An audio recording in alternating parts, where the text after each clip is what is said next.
Dear colleagues and friends, welcome to our usual appointment with the Linguistic Flash Mob. This is our first meeting after the summer holidays, so in order to start the new academic year, we have selected a very hot topic, which we hope is of interest to the audience and possibly also to our advanced students. And the topic is ellipsis. To discuss it, we have invited Kyle Johnson from Amherst and Jason Merchant from the University of Chicago. Tonight's moderator is Emanuela Sanfelici from the University of Padua, and who's also one of our co-organizers. As usual, for security reasons, the chat, microphone, and screen sharing functions will be disabled during the debate, but the chat will be active at the end for you to write if you intend to ask a question, and we will enable your microphone. Those of you who won't be able to ask their questions or in YouTube can send it to me via email to the following address, ceciliapoletto@gmail.com. I will collect the questions and send them to the moderator and to the speakers for reply. And now I leave the floor to tonight's moderator.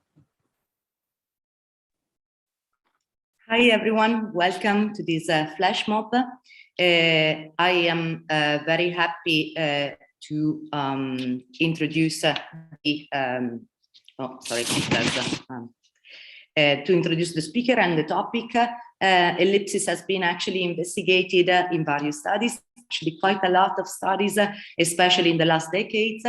And while everybody seems to have quite clear intuitions about what ellipsis is, when you actually look at the literature, the criteria to define elliptical constructions are usually not homogeneous. And this has the consequence that there's a general lack of consensus about the typology of ellipses. At the same time, ellipsis poses a challenge for grammar, as shown by the plethora of competitive analyses advanced in the literature, especially those dealing with the level at which reconstruction of the elided site take place. Today we want to restrict our discussion to three aspects of ellipsis, which are particularly challenging. One has to do with the notion of identity, which seems to govern ellipsis, the typology of ellipses and elliptical structures, and the relation between ellipsis and deletion. And we have invited, as Cecilia said, two major scholars in the domain of ellipsis, Kyle Johnson and Jason Merchant. So I will start with the first question. The first question is, what is the notion of identity that governs ellipsis?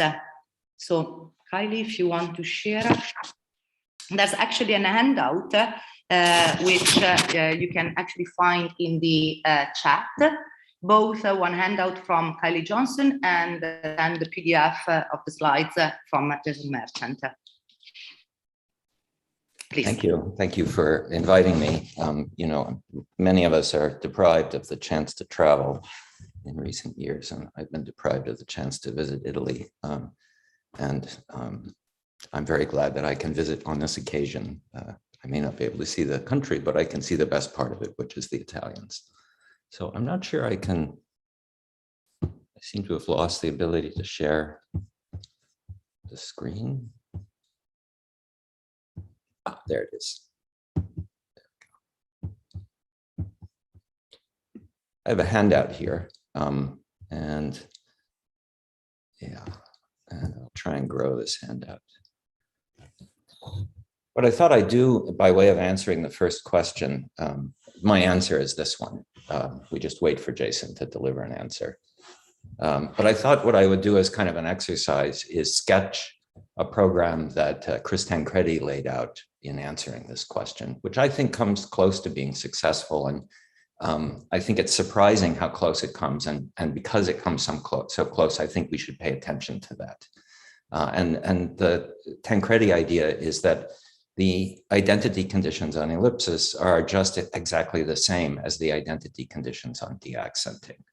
Of course, that's not entirely true. So but it's useful to look at how many cases fit that description. And so on this handout, what I've done is I've just tried to take a variety of classic examples of mismatches or identity puzzles, if you like, and have us look at both the ellipsis case and the deaccenting case. And I've kind of restricted my attention just to cases of BP ellipsis.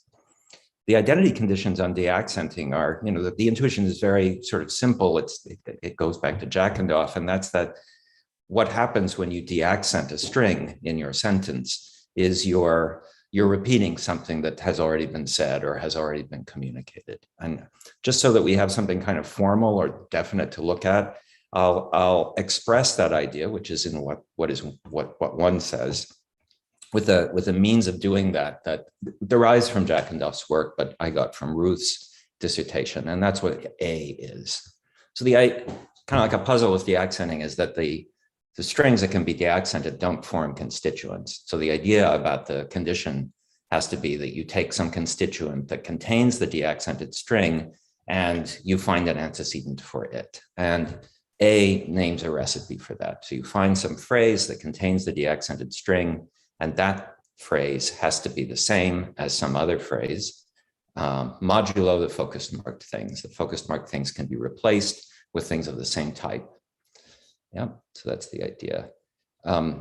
So we have to understand what it means to be repeat. And I think a lot of the cases we look at speak on behalf of thinking of that in terms of meaning. So what it means to repeat something is to say the same meaning or say something that has the same meaning. And so that's also built into A.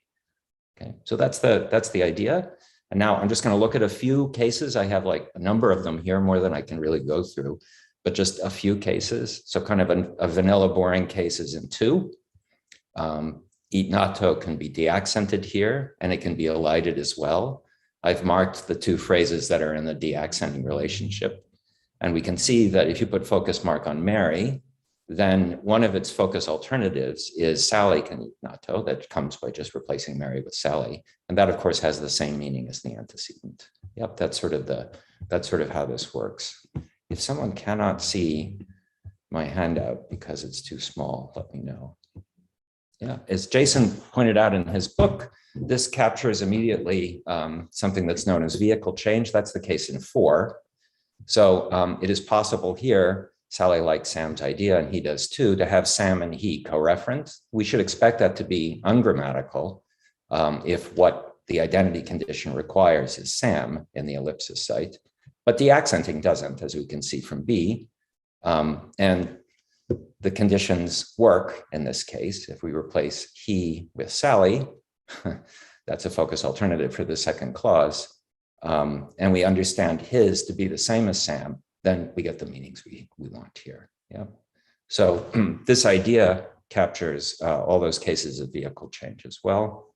I'm going to skip 5. I'm going to skip kind of the hardest and most interesting ones because I want to get to a point. So let's look at 6 next. So 6 is an instance of sloppy identity. So this is a situation where a pronoun can find a new binder in the antecedent, in the site where the ellipsis is. Sloppy identity. Sloppy identity holds with exactly the same footprint, even if you speak the VP, as long as you speak it in a deaccented frame. So 6A and 6B have the same sort of footprint of possible interpretations for the pronoun her. And we understand sloppy identity to derive directly from this condition on deaccenting. So if we look at every girl likes her and consider the focus alternatives to that, one of them is, and those are all things that come by just replacing girl with woman or girl with something of the same type, including woman. And so this sentence is a member of the focus alternative. And of course, that has the same meaning as the antecedent. Yeah. So this is a way of understanding how sloppy identity can kind of ignore the different indices, as it were, yeah, in the antecedent and the ellipsis clause. So a successful account of sloppy identity explains for us why it shows up in ellipsis and non-ellipsis contexts. This is Ruth's achievement.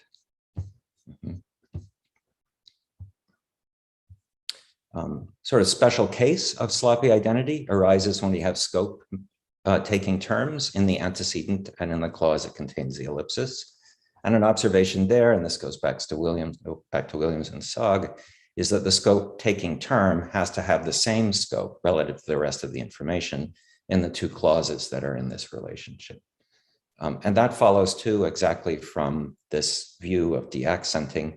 The only sort of difference here is that we have to look at LFs rather than S structures in order to disambiguate the scopes. So Sarah can't read a book and Mary can't either. And similarly with its deaccented case, the scope of a book in the antecedent is matched by the scope of a book in the deaccented or elided VP. And that comes, so I sort of illustrated that by considering the case where a book takes wide scope. This is what its LF would look like.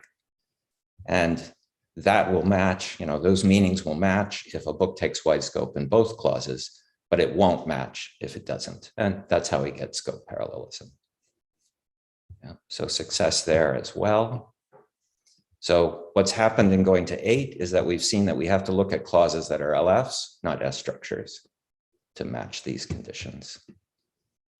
So there's a sort of famous puzzle that Jason has a solution for that involves looking at an antecedent and a clause that contains deaccenting or ellipsis that don't agree in voice. So I've given an example of that kind where the antecedent is in the passive voice and the clause that contains the ellipsis where the deaccenting is active.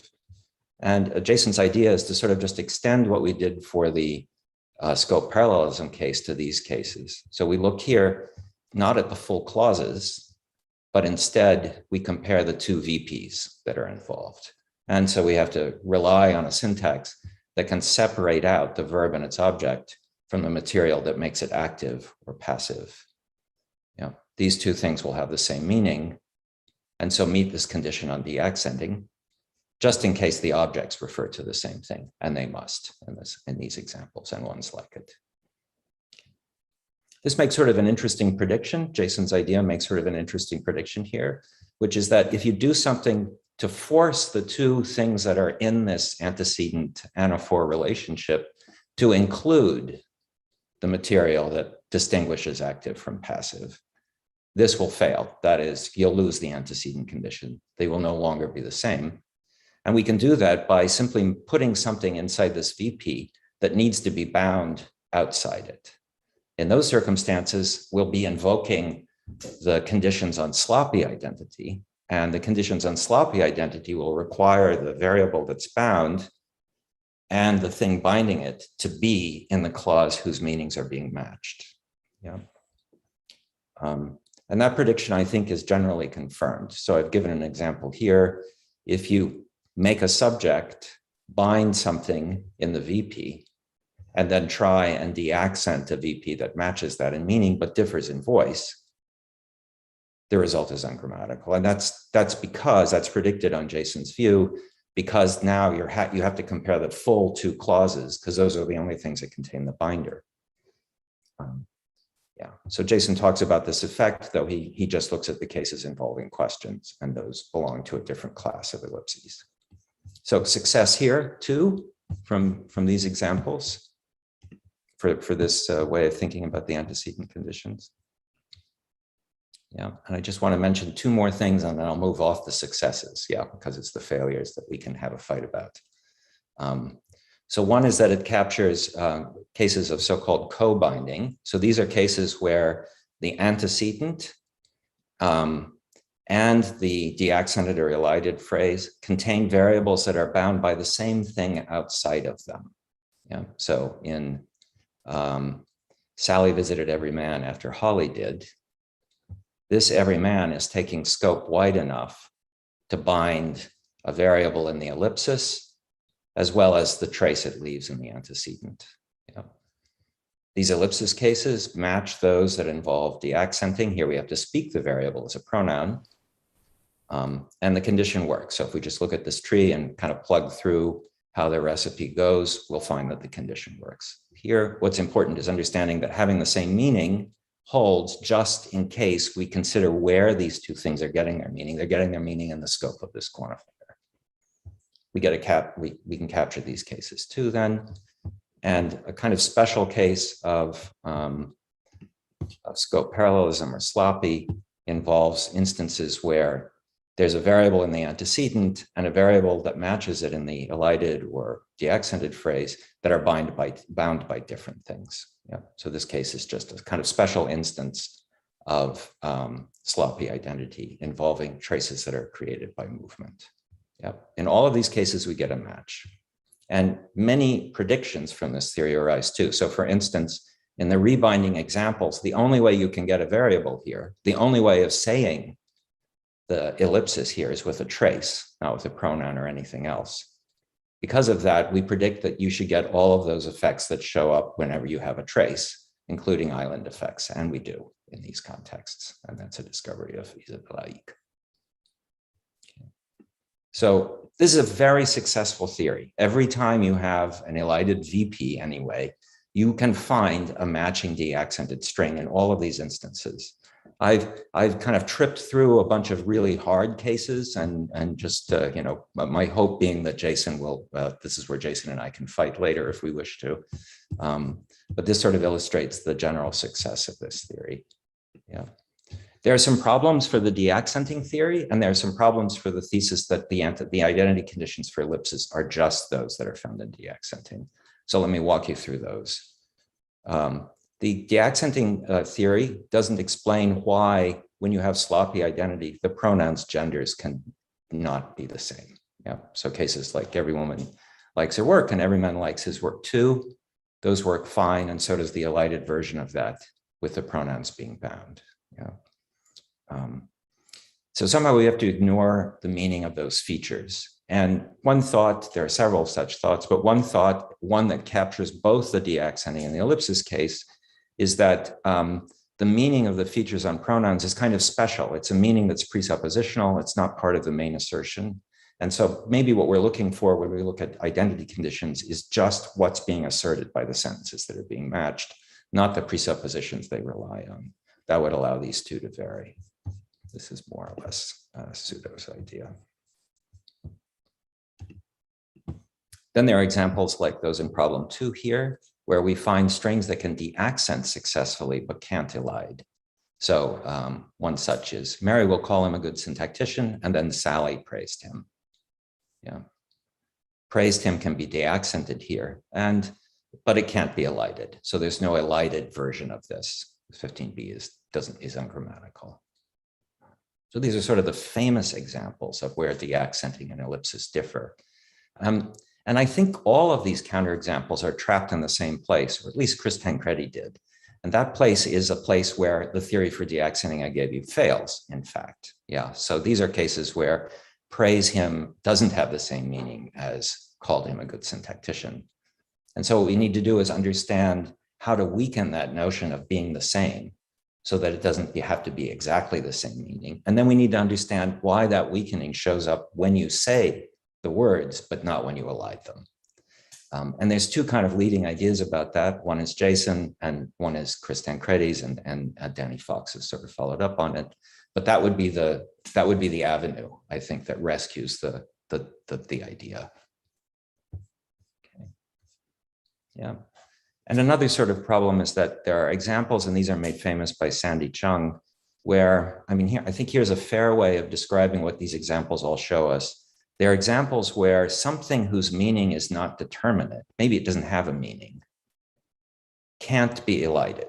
Yeah, has to be not elided or has to be non-accented. So here's an example of that in VP ellipsis. Antecedent will be Mary is happy. And the clause with deaccenting or ellipsis will be, I don't know what Sally is. And that should, the hope is that that would mean something like, and I don't know what Sally is happy about. Yeah. The meaning it has is simply, I don't know what Sally is. Yeah. And it's unclear why that should be. If you look at the thing that's elided or the thing that's deaccented in 17, it has the same meaning as is happy. Yeah. To be happy is to be happy about something. To be happy about something is to be happy. Yeah. These meanings should allow a match in these cases.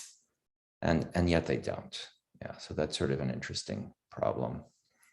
The only idea I know about this, it sort of preserves Tancredi's original thought, is that the match restriction looks not just at the phrases and their meanings, but looks at all of the words in that phrase as well, and makes sure that the meanings of all of those words also match. And the thought here would be, well, you know, if you hit a word that doesn't have a meaning, then you're going to have some kind of problem, and overcoming that problem is gotten by moving that word out of the ellipsis or the deaccenting. That's a really rough paraphrase of the idea in Rudin's paper. Yeah.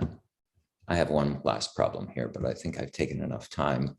So here is basically what I want to say. This kind of Tancredi program is, there is no identity condition on ellipsis. There's an identity condition on deaccenting.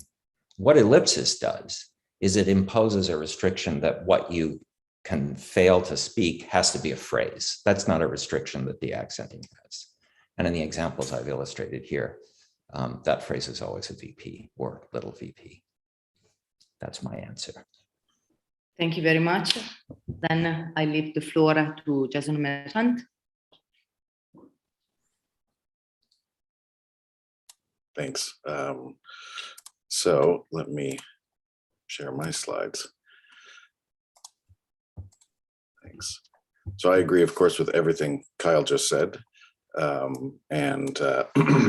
was also hoping to have him answer all of the hard questions before I went, which he did. So thank you, Kyle.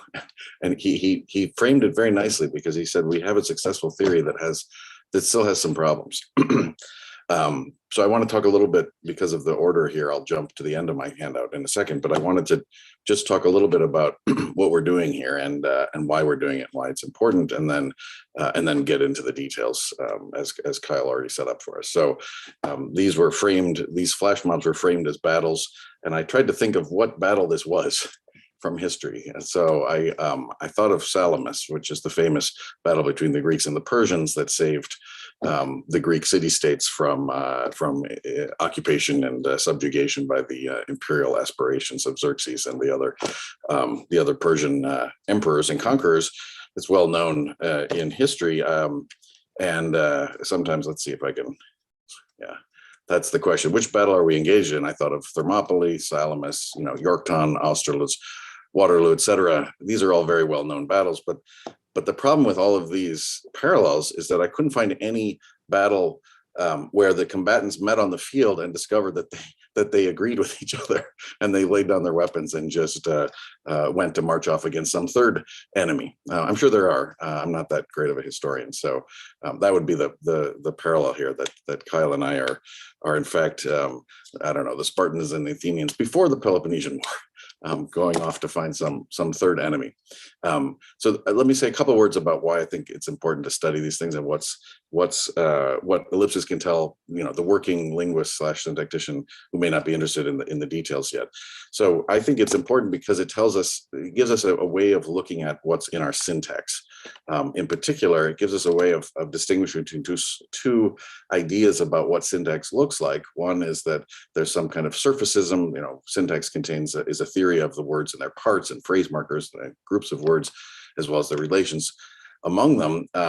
But more controversially, syntax also includes a bunch of things that don't directly correspond to pronunciations. And that, of course, is controversial because there are syntacticians and linguists who don't, who build theories that don't adopt this as a hypothesis. And I want to show, I think that ellipsis is a great battleground for these questions, precisely because we can show with some confidence that we're going to need to have access to what I was here calling abstract syntax, which is just to say unpronounced versions of the usual things like words and their parts and phrase markers. So the way these are typically framed are these ellipsis questions, namely the structure question: do we have structure or regular syntactic structure or any kind of structure inside of an ellipsis site? The identity question, which we've just been talking about, and I'll skip to in a second, and then the licensing question, which is a local morphosyntactic questions about where, in what languages and what constructions things can be missing. And so, as always, the battle plan never never survives contact with the enemy. So my slides will be a little bit off topic because, as the general here, I get to redirect my forces as I see fit. So the structure question, which I just want to frame this, and then I'll jump to the identity question, is the following. Is there syntactic structure that's unpronounced? And my favorite, many of you have heard this before, my favorite metaphor for this is the study of black holes, where we don't have any way to measure things directly. What we do is we look at the effects of the black hole on the surrounding materials, and that's how we study ellipsis. So we look at the things that we can see/pronounce, and see whether the properties that we identify there are consistent with the belief that there's something inside of the ellipsis site, just as the properties of black holes are largely determined by what we conclude about things that are around them. Right. So here's a picture of a nice black hole showing gravitational lensing, with the two. There's only one star system behind that black hole, but it shows up twice because of the way light gets bent around it. All right.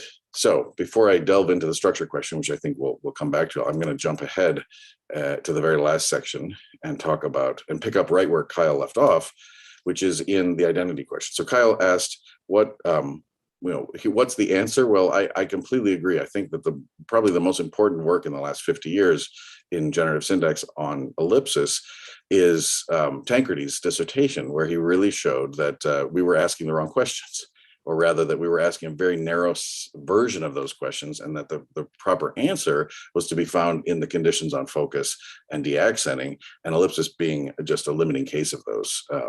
And that really, I think, cleared the way for us to understand things about how quantifier scope works and how binding works that we had been using ellipsis as a test for, but we didn't need to. And in fact, we needed to expand a little bit.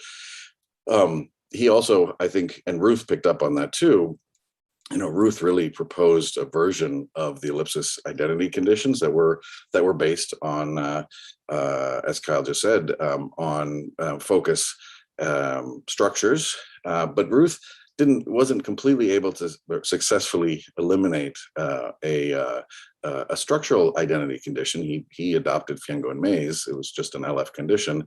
And Heim, in a paper in '97, basically doubled down on that. And so I wanted to just give a couple of brief, Kyle laid out all the great things about that theory, about the current theory. I wanted to just mention what I think is a new fact about why real LF identity can't work. So just to recall, Heim adopts Ruth's focus alternatives identity theory, but supplements it by saying, the LFs have to be the same. Actually, she has a slightly different version of that, which says the lexical material inside the ellipsis site has to be the same as the antecedent, which is close enough for today's purposes.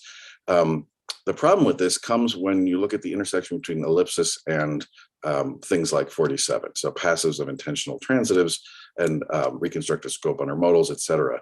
All of these things, so take a look at 47. These are just standard examples of cases where the scope of, in this case, the subject needs to be underneath the scope of the intentional predicate or the adverb of quantification. So there's many ways of dealing with this. I'll follow Mitchell Erlewine and lots of other people who say we need to do reconstruction. which is to say there's an LF, there's a syntactic version of these that has the subject in a position that is C-commanded by the quantificational operator. So what does this mean? This means that we have a test to see if Heim is right, and you have to reconstruct in order to get these scopes to work out, then the reconstruction should block ellipsis under these conditions. And 48 shows you that that's not the case.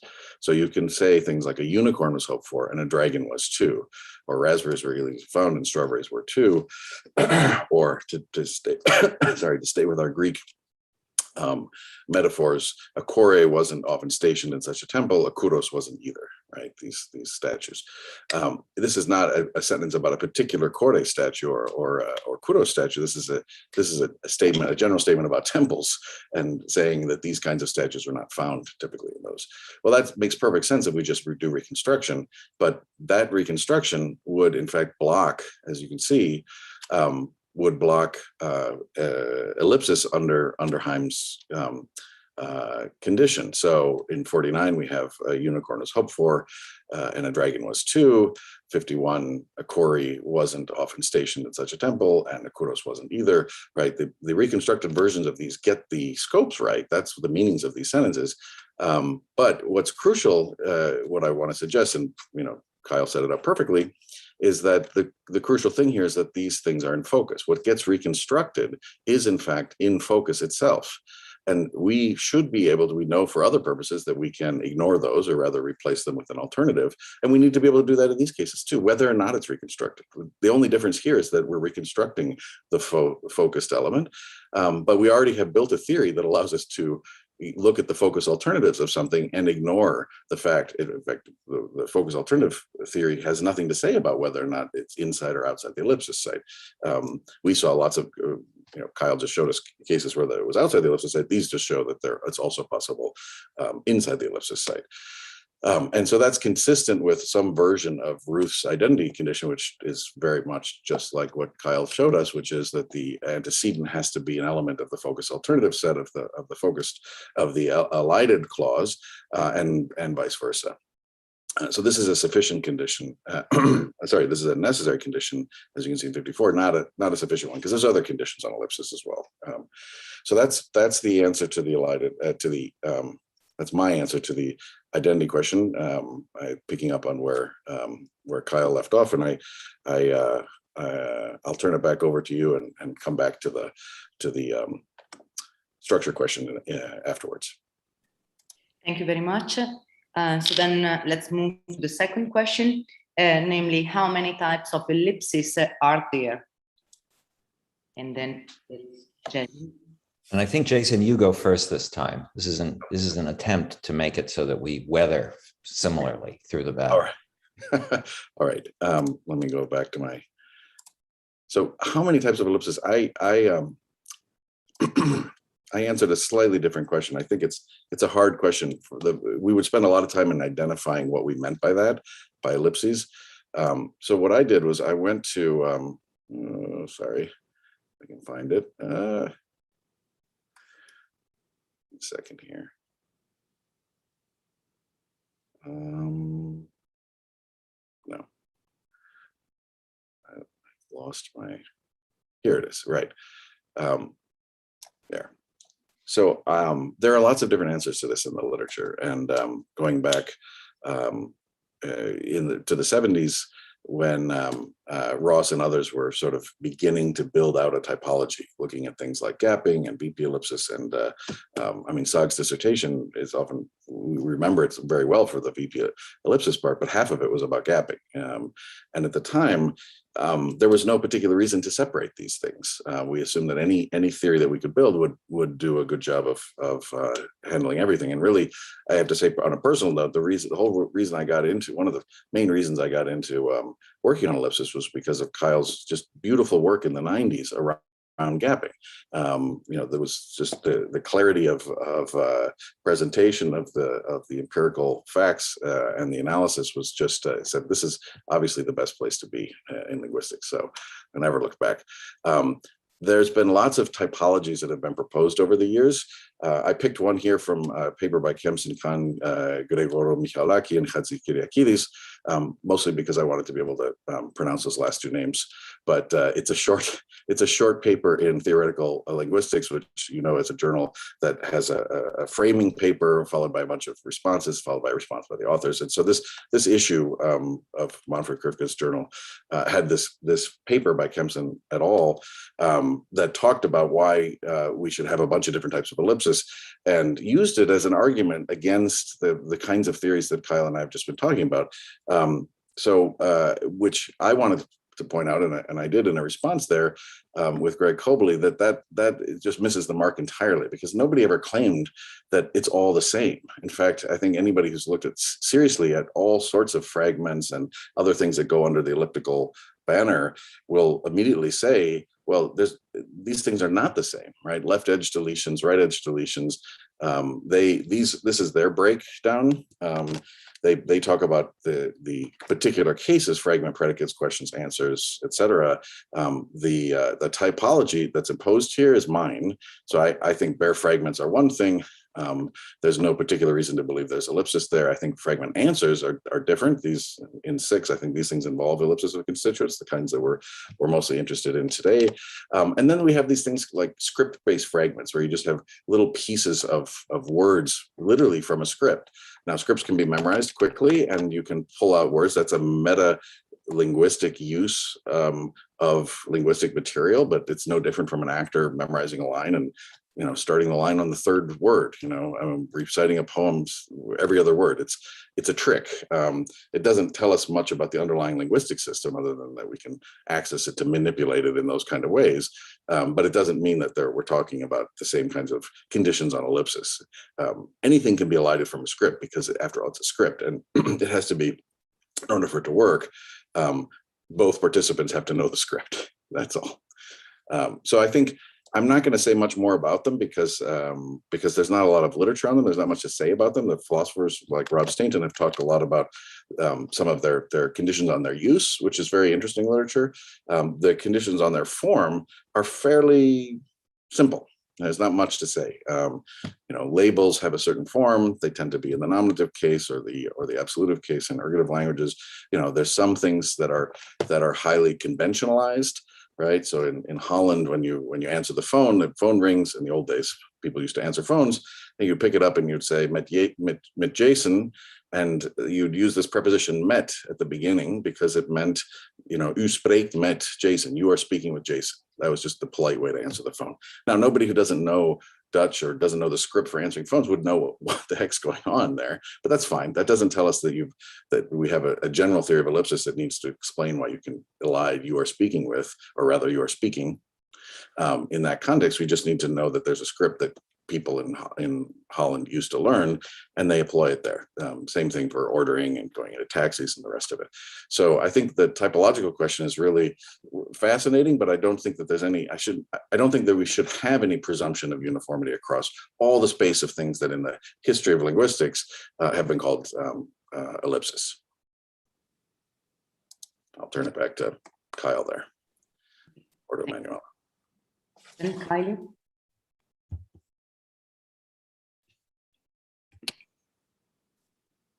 Am I sharing? Mm-hmm. Yes. Yeah.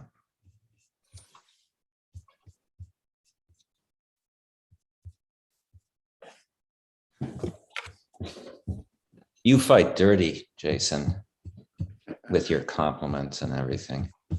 Yep. Can't lull me into a false sense of security. Exactly. My answer to the how many ellipsis question is more than one.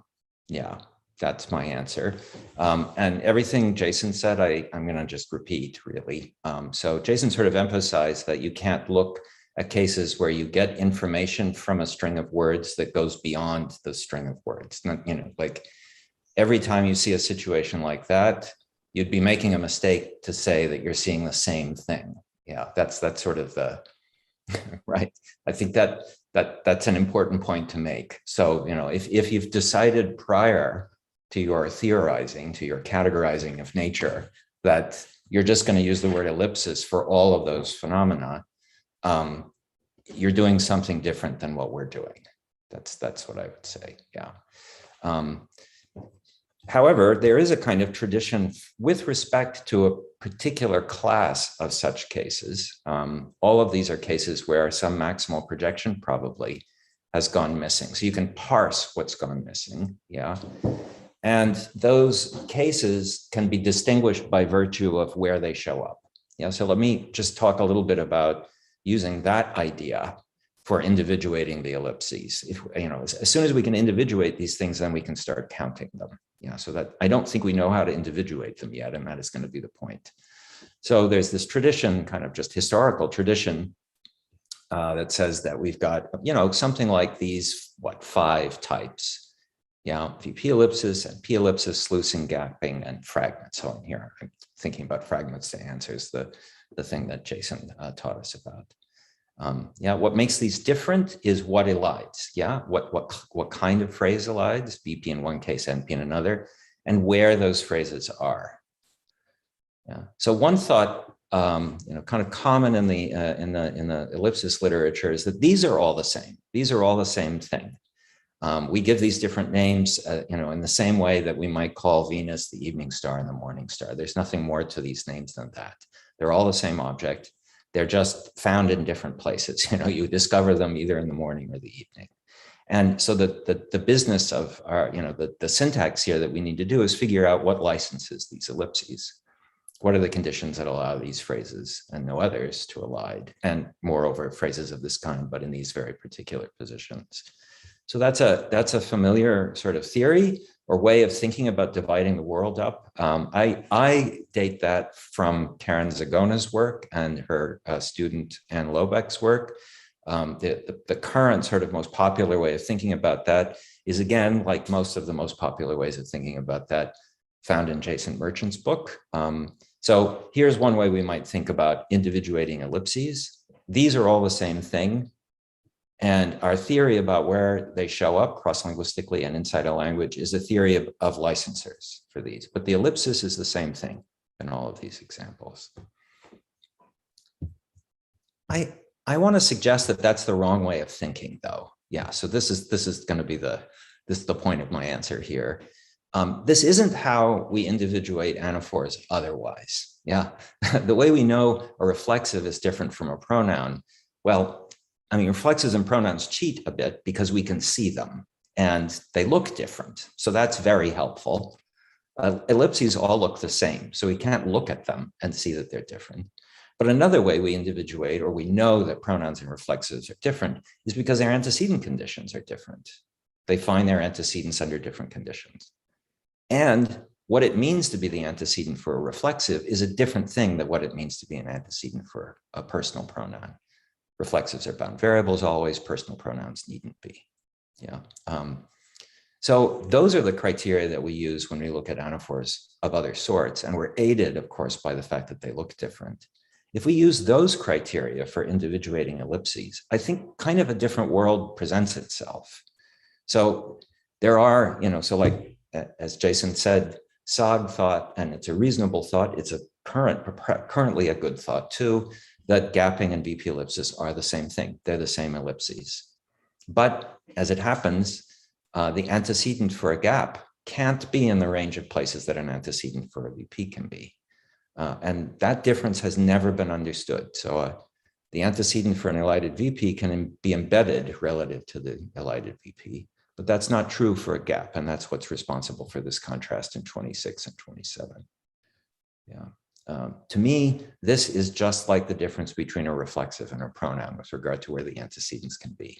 This looks like a difference in the kind of anaphor we're looking at. I don't know what else it could be. Yeah.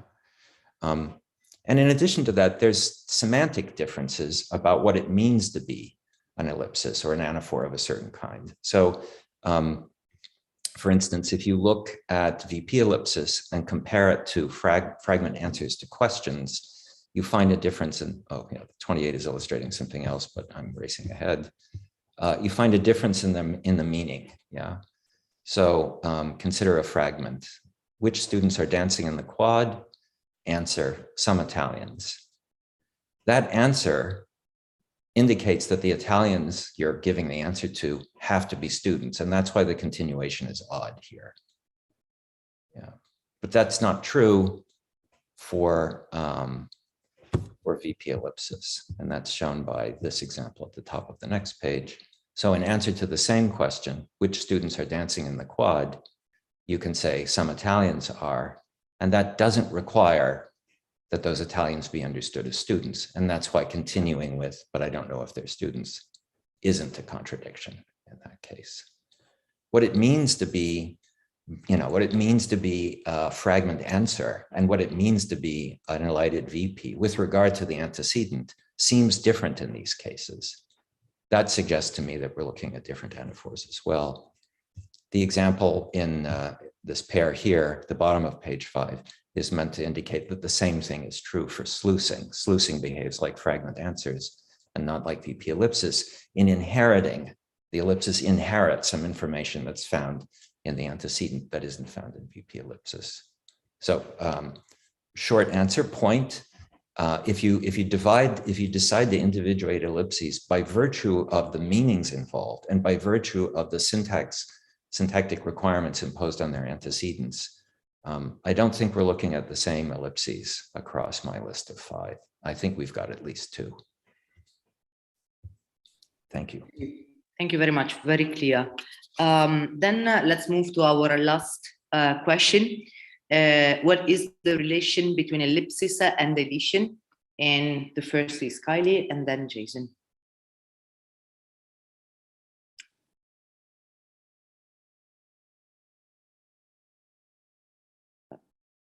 Kylie, I think you are mute.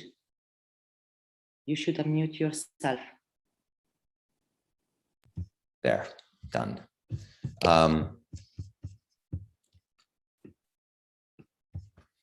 It's very hard to distinguish deletion account of ellipsis from a copy the antecedent and paste it into the ellipsis site. It's not hard to distinguish these two views from the view that ellipsis is somehow a single term, a proform somehow that just happens to be silent. I think the proform idea is hopeless. I don't see a way it can, face the facts that we've seen in Jason's slides or mine. To distinguish the remaining 2 alternatives, are we looking at something that's deletion, or are we looking at something that involves copying an antecedent into the ellipsis site? These are the 2 prevalent ways of thinking about ellipsis presently.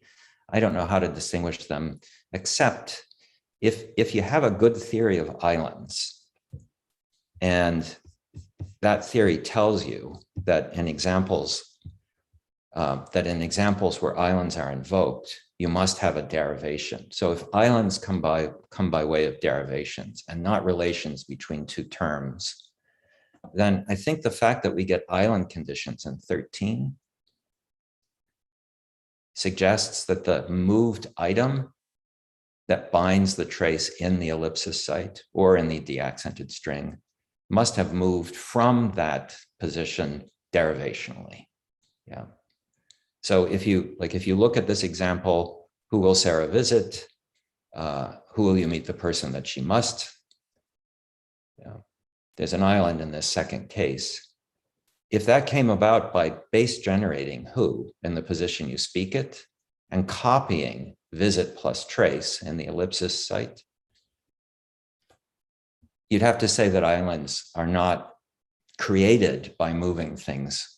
They're created by binding things across an island, things of a certain kind. So I think here is where a good theory of islands can tell us. If we have a good theory of islands, if we have a theory that convinces us that islands are derivational, or we have a theory of islands that convinces us that they're not, that can help weigh in. I happen to think the evidence points towards a derivational view of islands. And on that, if that's correct, then copying, I don't think will be the right way of thinking about ellipsis. I believe they're deletion. That's all I have to say. Thank you very much. Then, Jason. Thanks. Let's see, bring it back up. I agree with Kyle. I wanted to just talk about 2 kinds of domains of evidence that I think point strongly away from a popular view in some quarters that there's no syntactic structure present at all. It doesn't distinguish between deletion and copying unless you make ancillary assumptions about certain other grammatical phenomena, which you're perfectly happy to make, and then you'll conclude something. But I think it's a real struggle sometimes, both within linguistics and outside of linguistics, to explain to people why you just can't account for certain facts without positing these kinds of unpronounced things. And I'm not talking just about our colleagues, our esteemed colleagues in psychology and computer science and elsewhere, and philosophy in particular, who look at these things and say, well, okay, but it's all just the meaning that matters. And however you get the meaning through some kind of cooperative reconstruction of goal setting, et cetera, which we need anyway. You don't need all this sort of grammatical jiggery pokery. To use a technical term. That's also the stance that people within linguistics have taken, right? Most recently and prominently, probably by Kulikova and Jackendorf in their book on simpler syntax, and by Polly Jacobson in a series of papers. So I think there's lots of reasons that, let's put it this way, that lots of things that are hard for that group to explain. But I just want to talk about two of them today for reasons of time. One is agreement, and the second one is lower origin effects. So agreement in English, as we know, is a syntactic phenomenon. It's not always about meaning, so you can find minimal pairs like wedding and nuptials, which in English, this is a pluralia tantum, meaning nuptials only has a plural form. It denotes the same ceremony that the word wedding denotes, the same event. It's a singular event, etc. But it happens to be pluralia tantum, so it triggers plural agreement. That's a morphosyntactic fact about the word nuptials, not a semantic fact about the event of getting married, right? So that's fine. Lots of languages have that. You can see that's the pattern in English. And of course, what it means is that you can't override the morphosyntactic agreement with semantic agreement, which is to say, no matter how singular your wedding was, you can't say Rachel's nuptials was in Rockefeller Chapel, right? There's no access to singularity in that case.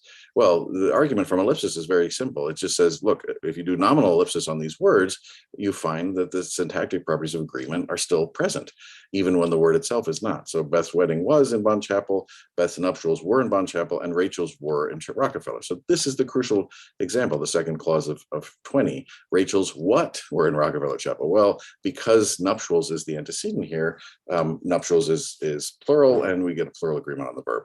That makes perfect sense if two things. One, if nuptials, the noun nuptials really is in the structure there, and if agreement is sensitive to that structure. So whatever morphosyntactic coding you want to put on nuptials, it tells it it's plural. That's what the verb agreement here in English, very simplified tree here, is sensitive to, and you're done. Nothing else to say. If you don't believe that there's any word nuptials here that has any morphosyntactic properties whatsoever, then you have to explain where the plural agreement comes from. Why is the verb agreeing? You have to build a new theory of agreement that can make reference to the antecedent in a different clause, and then you're going to have a lot of syntacticians saying, that's not how agreement works. In a language like English, subject-verb agreement is a very local syntactic relation between a local verb and a local subject. You don't get to go, searching other clauses, previous clauses for antecedents and picking up things there. In fact, there's lots of reasons you might actually take Rachel as the most local agreeing noun, and that would also be wrong. All right, so that's one argument. The second argument comes from what I'll call lower origin effects. So Kyle talked about some of these. It's just examples where you have something outside of an ellipsis site whose origin must be, under normal circumstances, lower than or inside the ellipsis site. So one simple contrast comes by looking at the difference between what people call null complement anaphora and VP ellipsis. So null complement, there's a number of verbs in English and other languages that allow for an infinitival complement to be omitted. Agree and refuse are among them. So we can say things like 27, we asked Anna to review these 5 films and she agreed, meaning she agreed to review them. You can also say she agreed to review them, obviously. Null complement anaphora is not obligatory. Now, you cannot say 28. We need to know which films Anna refused to review and which ones she agreed, right? But you can say the VP ellipsis version of that. We need to know which films Anna refused to review and which ones she agreed to. So the difference between 32 and 33A is just this little TO, right?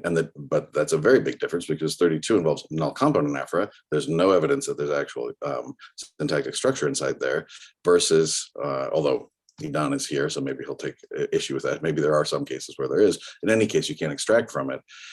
Whereas in VP ellipsis, we know you can extract from. So there's a missing verb phrase here, as depicted in 34.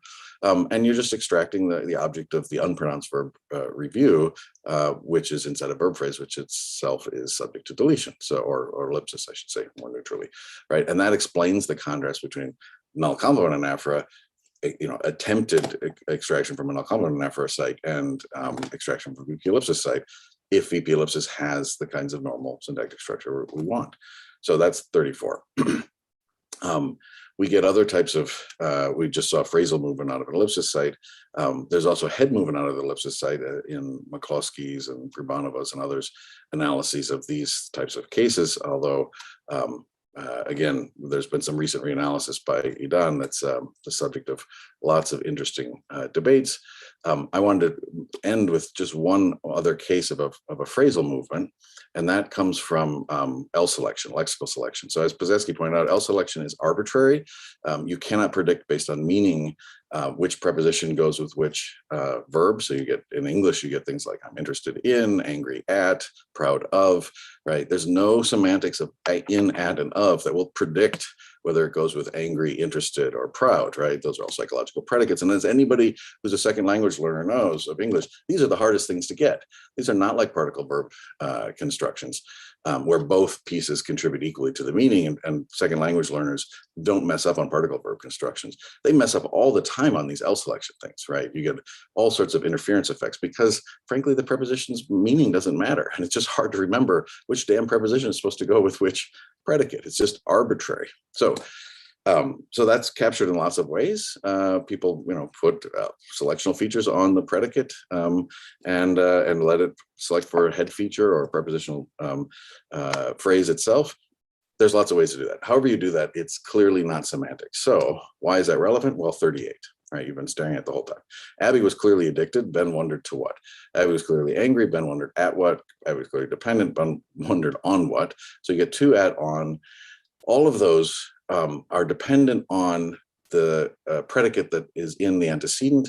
And that's the question. How do you get that dependency to work if you don't believe that there's anything local to the prepositional phrase?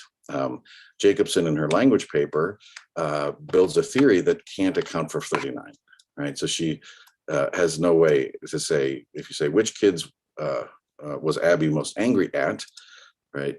Saying at the ones who keep stealing her mail, that's just not generable on her system. That's a bad result, obviously. If you believe that there's syntax inside of the ellipsis site, then your story here is no different than your story for case or other dependencies that seem to go into an ellipsis site, which is to say, whatever your story about angry taking at and not of or in, you just apply it here. You move the at what phrase out, and you do sluicing, ellipsis of the sentential node here, and you don't have to say anything special. This follows from the combination of believing that there's something in there and your theory of selection. So to come back to the original question that Kyle also asked, which is how once we believe that there's some syntactic structure, can we distinguish between a deletion story versus a copying story? And the answer to that is it depends on your theory of things like case, agreement, selection, and islands. If you have versions of those that apply at LF after copying that can check all of these relations, then you're probably good to go. You can probably reconstruct the derivational story that we've been telling here, but it's a non-trivial project, especially for things like case and agreement, and islands, depending on what you think about them. But there aren't many theories of case and agreement that say that those features are active at LF or need to be present in the LF computation, which is the only computation that would be visible to a story that took copying as its mechanism. So with that, I think I will end. Those are my two primary examples, my best weapons in my armory. Let me put it that way. If you run into anybody in a dark street and they say, you know, there's nothing in the ellipsis set, you better pull out the agreement and lower origin effects facts and say, you know, there's no way you're going to fight your way out of this. This is a super trump card. So with that, I'll stop and turn it back over. Thank you very much to both Kylie and Jason for the wonderful, very clear, a bit longer, but I couldn't actually stop neither of you. So the discussion is open. The chat actually is open. So Alan Mann has a question. Hi, I don't know if my video is working because I seem frozen in my own view, but so my apologies if it's not. So this is a question that may be more interesting for Kyle than for Jason, but I'm not sure. There's also a version. So where do you stand on the size of conjuncts? And how do they relate with respect to ellipsis? Because I think, as we know, there's a lot of popularity to ellipsis analyses of conjunction effects, which are essentially denying that there are small conjuncts. I just want to get your both opinions on that. Yeah, so let me use the coded language of the experts here. So you're asking, is there such a thing as conjunction reduction? And if so, what is its scope? Something like that. Yeah. Or alternatively, gapping. is there such a thing as conjuncts smaller than clauses? Yeah, right. Yeah. It's a really hard question to answer. I'm glad you've asked Jason, because I'm eager to hear what he has to say about this. Aaron Hirsch, you know, wrote a dissertation recently at MIT a couple of years ago, and he tries to pursue the view that there's nothing smaller than conjunction of clauses. And that is the most masterful use of syntactic materials I've ever seen in the aim of that project. I'm undecided about how successful it is. I think I'm a little bit wowed by how smart he is at this point. I just don't know. Yeah, I think the evidence is hard to read. The syntactician's world is a lot easier if you can join things smaller than clauses. Let me say that at least. You have a much simpler syntax, to use that overwrought term. But I really don't know. It's an interesting question, I think. Okay, thanks. Jason? I wrote it in the chat. I defer to Kyle here. Kyle's the expert on conjunction. I haven't worked on it very much myself, and between the work that Kyle just mentioned and people like Rui Chavez, I mean, I think there's a lot of different ways to do it.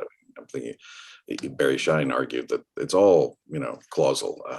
From my little narrow syntactician's island, I don't see any reason to forbid subclausal conjunctions, but I don't think that solves all of the relevant kinds of phenomena either.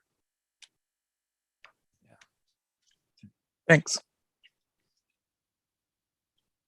Okay. Is there any other question? If not, then I will actually read a question from the YouTuber, and the question says, what about an example like John wants to catch a tiger and Mary does too? The example is only two-way, but not four-way ambiguous. A tiger can be specific or non-specific. Under the PF deletion theory of ellipses, we have two independent PPs. So it's unclear why they should have identical LFs. Under the LF copying of ellipses, the second PP gets its LF by having the first PP copied over. So scope parallelism might be actually expected.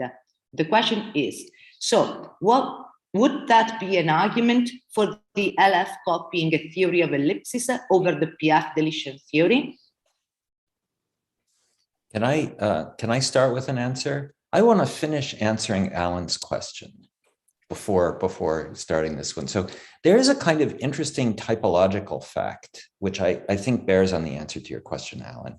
I think this is true. This is not, I've not been thorough about this.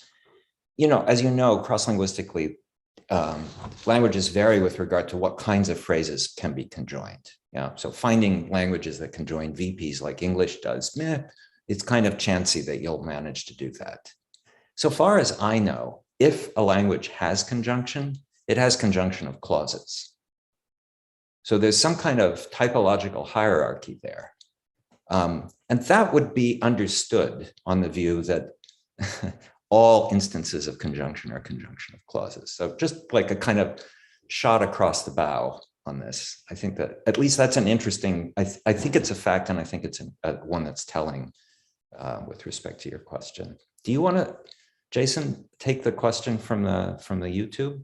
Sure. Or you could, Kyle. I think that it's important to distinguish the conditions on the identity conditions or other resolution or antecedent or anaphoric or parallelism conditions that apply whether or not we're dealing with a PF deletion or an LF copy theory, right? So I think that anybody who, you could take either approach to the narrow question of how you get that structure there, and that approach I think would be compatible with a focus alternative condition on the ellipsis that Kyle and I have talked about. So I don't think it's actually going to determine or distinguish between PF deletion and LF copying. PF deletion doesn't say that the PF part has to be equivalent. You can have a PF deletion that is conditioned on or subservient to or working in conjunction with a purely semantic condition on antecedents or identity. Yeah. I think what your example shows is that the identity conditions have to be sensitive to the meanings, right? That's a possibility no matter how you actuate getting rid of the spoken material, by copying, by eliding. What the example shows is that it isn't the words that matter alone, it's their meanings as well. Yeah, and I think both theories are able to do that. Thank you. The next question is from Eden Landau. Hi, thank you for very clear and interesting expositions. I was thinking of the question of how many types of ellipses there are, not so much in terms of constructions, but in terms of underlying mechanisms. So you guys spread out all the different constructions that we have, gapping, fragments, and so on, but the underlying assumption throughout has been that there's only LF copying and PF deletion, and these are the only two players in town. But as we know, each one of them actually has different guises. So I wonder whether you have strong opinions about specific implementations, just to throw something. Well, first, initially, let me just throw in my own third player, which I recently propose, which is a different kind of mechanism, which is neither this nor that, and I don't expect you to have an opinion on that, but let's just keep our mind open. Maybe there are other options for generating silent structure. My idea was that you can merge it after transfer, but put that aside. More traditional executions of LF copying distinguish between either substitution or pro-replacement. And executions of PF deletion can be actually literal deletions or abortion of vocabulary insertion, or even something different, which I think Craig Saylor is recently working on, which is some kind of a insertion of silence. So these all actually have subtle empirical consequences. So do you have any particular favorite there? I do. Jason? No, go ahead, Kyle. I want to hear what yours are. Yeah, so, I don't really have a working idea of how to individuate the underlying mechanism for ellipses, but I think I have some design criteria. So one of the design criteria is that you have to get the differences in the meanings for the antecedents, and that should be correlated with the syntactic conditions on their antecedents. So I gave two kind of pictures of that process, of what's necessary there in my handout, right? So I think what we should look for is something that explains why you get like domain restriction in one case, and I mean, the sort of syntactic antecedent condition for that is that the antecedent can't be embedded relative to the ellipsis for those cases. Yeah. No, I'm sorry, it's the other way around. No, that's right. Yeah, I got it right. So it can't be embedded. Those two things, like if you just kind of look at a few superficial examples anyway, they'll go together. And you don't get the inheritance when the antecedent can be embedded relative to the antecedent. So like, for me, I think the trend is those things are going together. So there's a design criterion. Where would that be found? Where would you find something that could bring those two things together? One thought is it's just focus again. So like when you're looking at the focus structure of the thing that contains the ellipsis, maybe you have to match the focus structure of the antecedent in one of a variety of different ways. Yeah. And because of that requirement on the match, the antecedents, the clause containing the antecedent will have to provide the antecedent in the same kind of way as the ellipsis is displayed. That idea is found in lots of the literature that tries to understand the antecedent condition, this one about embedding anyway, and I've cited those papers. So that, and like the focus structure is used semantically in very many different ways, the same kind of process, but used in very many different ways, association with focus, this business about ellipsis and so on. So like I thought I have is that the anaphora that expresses ellipsis is some term that uses the focus information to find its antecedent and say what the anaphoric connection is, but it's a different term for different ellipses. The process is the same, but the requirement on matching the focus structures are different by virtue of this hidden different term. This is, so what I wanted to do is just sort of lay out how I think the design criteria should steer us, and then I have this kind of shot in the dark about where you would find something with the right properties. Thank you. Jason, do you want to add anything? I think Kyle's answer was beautiful and just hard enough to understand that I need to parse it some more. But yeah. That's the but the short answer to Don's question. That's the trick I learned. Yeah, I learned that from Chomsky. It's a good trick. No, the short answer is I don't know, but I wouldn't be surprised if there were multiple mechanisms that resulted in things that looked silent. I mean, null complement anaphora might be suppression in the lexicon of a projection. There may be actual null pronouns floating around out there. There may be local deletions that are sensitive to things like prosodic prominence, and then there, whatever we're talking about, which may, be implemented either by deletion, that's sort of an old-fashioned thinking, or by the non-lexical insertion, or even by copying after transfer, right? I mean, those are really technical questions. So I don't have any a priori answer to which way we should be looking. Thank you. Then there's the next question from Guglielmo Cinque. I wanted to go back to the brief discussion that followed Alan Mann's question, namely whether all conjunction could be derived from conjunction reduction from sentences, because typologically there are languages that use different conjunctions, whether you conjoin VPs or APs, or even numerals. There are different conjunction in Chinese in certain. And also, what about the old lake of examples of Bill and John met yesterday, or 3 and 4 make 7? Can they be derived from conjunction reduction in a simple way? Or so I don't know whether. Yeah, it's an interesting question. Yeah, the different morphemes for conjoining different phrases, that's a challenge, of course, for the project of getting all of these from conjunction reduction. And I don't really have any better idea than just to sort of use the term contextual allomorphy, you know, so like whatever machinery that is, it's the machinery that could be used for these cases, but is that going to be successful? I don't know. Yeah. And with regard to the two cases that you bring forward, so the one with meat, yeah.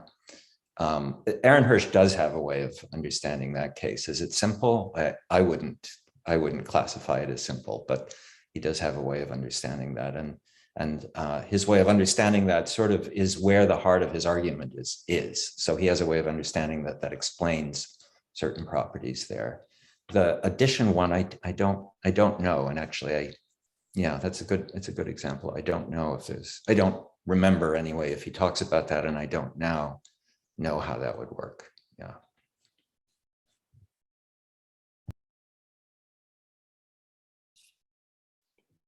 Jason, do you want to add anything? No, that's I agree with Kyle. Okay. As usual. Then, is there any other question? If not, I deeply, oh yeah, there are actually, sorry. Maybe Volker Stuckmeier. Right, thank you. Can you all hear me? In the 3 and 4 make 7 case, maybe there's just another and, right? Because that's a plus, that's a mathematical operator. And there might just be sort of syncretism there. Another case would be John and Mary like each other, where you say, you know, John likes each other and Mary likes each other is not exactly English. I think it's the question would be whether those cases are always sort of plural entities formed from the conjunction of DPs that are the matter. If that would be the only case where things get difficult, then that seems surmountable, I think. Yeah. But, yeah, that's just my take on it. Just the and, I wanted to say that the and might just be a plus, in which case there is no conjunction in any linguistic sense of the word. Thanks. Yeah, thank you.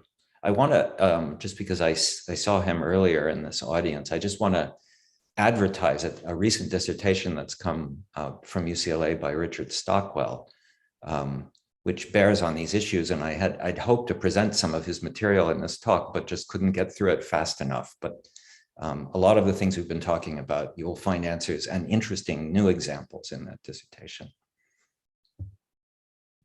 Thank you. Then the last question from Alan Mann. Yeah, so I put this in chat. This is mainly a question to Jason about the lower origin cases, right? Which is that in the null complement cases with agree, it looks like you can get reflexive binding. And is that sort of incompatible with that view? So there's a difference. So we asked Sarah to help herself and she agreed. That seems to be fine. Isn't that predicted to be bad if that's null complement in AFRA? Or null complement deletion? So no, I think it should be okay. I mean, I tried to put it in the chat as well. I think. Oh, sorry, I didn't. There's a however we resolve that. I mean, so we have propositional variables like or examples with pronouns like it, where we get a rebinding reading or we get a bound variable reading. Whether it involves a reflexive or not is actually, you know, there's various types of binding. And I was trying to come up with an example. I mean, these have been discussed in the literature, and I'm failing to come up with a good one. But I put one in the chat that involves a rebinding of a variable that's in a null complement and after with forget and remember. So I think with some of those you can actually just replace it. So you can say things like, you know, most of the students in my class forgot to eat their vegetables.